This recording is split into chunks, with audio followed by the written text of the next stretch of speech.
Radhe Radhe everyone. आज की video में हम जानेंगे कि विजया एकादशी का व्रत कैसे किया जाता है, विजया एकादशी के व्रत में पूजन कैसे किया जाता है, ये व्रत हमें कब करना है और व्रत का पारण हम कैसे करेंगे। यानी कि विजया एकादशी के विषय में संपूर्ण जानकारी आपको आज की वीडियो में मिलेगी। वीडियो को आप अंत तक जरूर देखना। तो देखिए, फागुन मास के कृष्ण पक्ष में आने वाली एकादशी को विजया एकादशी के रूप में मनाया जाता है।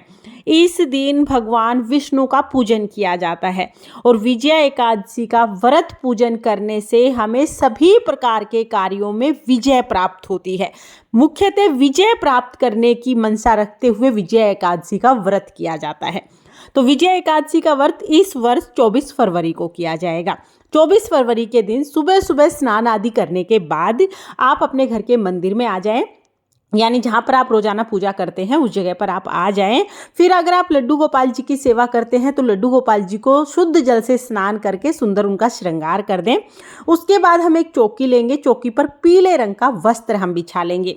आप चाहें तो आप अपने घर के पूजा घर में भी ये पूजा कर सकते हैं। अगर आप पूजा घर में पूजन कर रहे हैं तो फिर आप वहाँ पर भी पीले रंग का आसन बिछा लीजिएगा।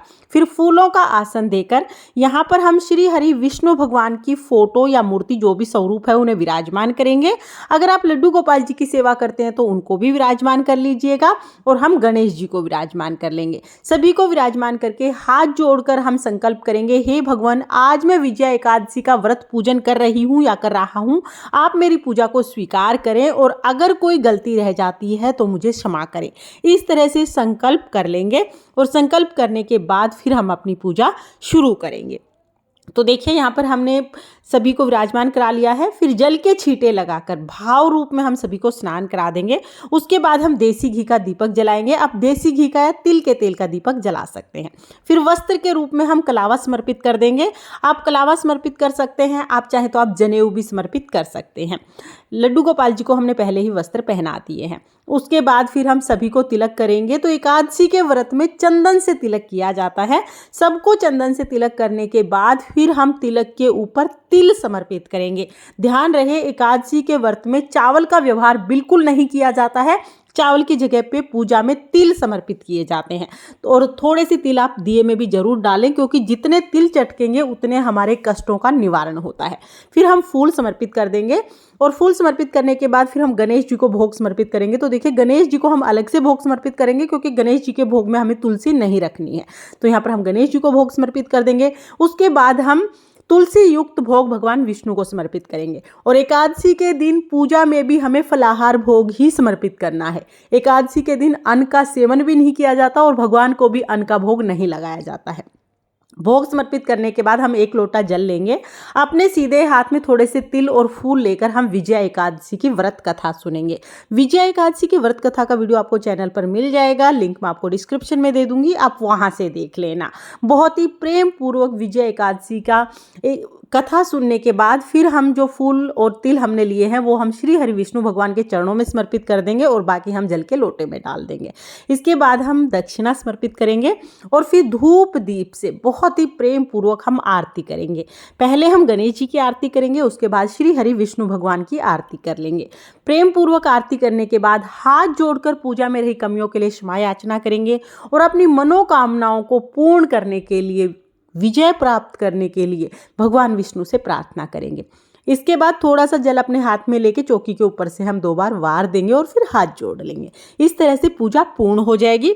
पूजा के बाद जल का लोटा सूर्य देवता को अर्घ दे देंगे और जो भी आपने भोग प्रसाद समर्पित किया है वो घर के सभी सदस्यों में प्रसाद के रूप में हम बांट देंगे। जो दक्षिणा हमने समर्पित की है वो अगले दिन द्वादशी को जो व्रत का पारण करेंगे तब हमें सीधा निकालना होता है, तो तभी हम सीधे के साथ इसको भी दान कर देंगे। इस तरह से हमें सुबह का पूजन करना है। चौकी शाम तक लगी रहेगी। अगले दिन हम चौकी उठाते हैं। शाम के समय भी हमें इस चौकी पर दीपक जलाना है और शाम को जो भी फलाहार आप बनाएंगे उसका पहले भगवान जी को यहाँ पर भोग लगाएंगे। शाम को भी हमें इस तरह से पूजा करनी है। अब देखिए, एकादशी के व्रत में सुबह हम इस तरह से पूजा कर लेंगे। सुबह पूजा करने के बाद दिन में आप चाय पानी पी सकते हैं। आप अगर भूखे नहीं रह पाते तो दिन में आप फल भी खा सकते हैं। एकादशी के व्रत में अन्न बिल्कुल नहीं खाया जाता है। फल आप खा सकते हैं। शाम के समय भी आपको फलाहार ही लेना है, अन्न बिल्कुल भी नहीं खाना है। अगले दिन द्वादशी को व्रत का पारण किया जाता है। तो द्वादशी को व्रत का पारण हम कब करेंगे उसका मैं शुभ समय आपको बता देती हूँ।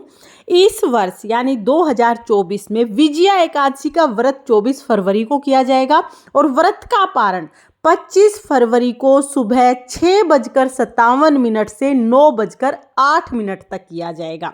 25 फरवरी को सुबह 6:57 से 9:08 तक विजय एकादशी के व्रत का पारण किया जाएगा। तो समय मैंने आपको बता दिया है। जब आप व्रत का पारण करेंगे तो व्रत का पारण करने से पहले नहा धो के हम पूजा करेंगे। एक व्यक्ति के भोजन जितना सामान हम यानी सूखा भोजन दान करेंगे। ये दान करने के बाद फिर हम खाना खाएंगे यानी व्रत का पारण करेंगे।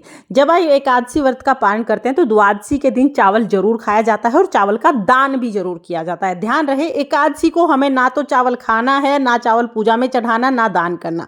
द्वादशी के दिन हमें अपने ठाकुर जी को भी चावल का भोग जरूर लगाना होता है। जिसने व्रत किया है वो अपने व्रत का पारण भी चावल खा के करता है। पहले आप चावल खा लीजिए, उसके बाद आप कोई भी खाना शुद्ध सात्विक यानी बिना प्याज लहसुन का खाना खा सकते हैं। इस तरह से व्रत का पारण हो जाएगा।